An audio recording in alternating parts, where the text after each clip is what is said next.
आज कला बैच पिंधार उद्देश्य होची सर्वभारतीय निष्पत्ति अनुजाई सरकार वैलिडेशन एक्ट पेंशन रूल पर जो पास करचंती 2025 रे तार प्रतिवाद करवा एवं प्रधानमंत्री को ए आईन की प्रत्याहार करने पे अनुरोध करवा। आईन रे प्रावधान होईची जे पे कमिशन का सुपारिश भित्ति न होई केंद्र सरकार का इच्छा अनुजाई पेंशन मानकर पेंशन संशोधन करा जाई परिबो एवं केउ तारीख रु करा जिवो केउ भित्ति रे करा जिवो से समस्त केंद्र सरकार इच्छा दिन एवं केंद्र सरकार चाहिए तारीख भित्ति रे अवसर प्राप्त अवसर तारीख भित्ति रे पेंशन मान को भाग भाग करेंगे जहाँ फल कि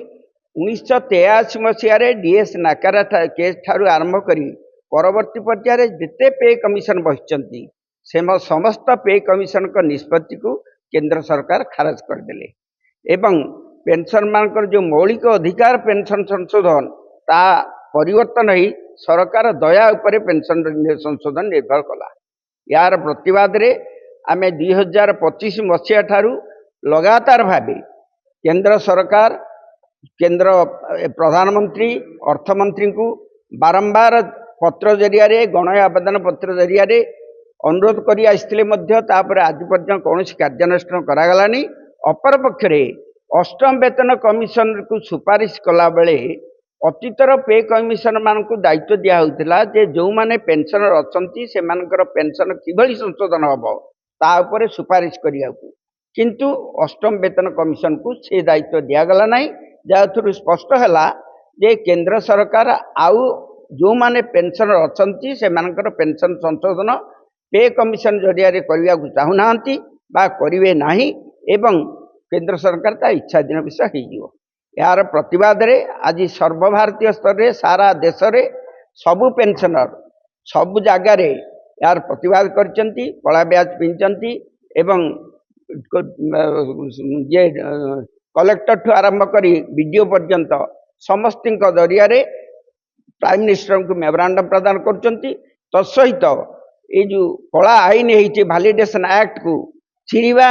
बा तापरे कला बोलिबा ताकू पढ़ा जहाँ हो पचे तार प्रतिवाद करने निष्पत्ति नियाई ऑल इंडिया लेवल रे आमे वैलिडेशन एक्ट जो होईची 2025 मसीह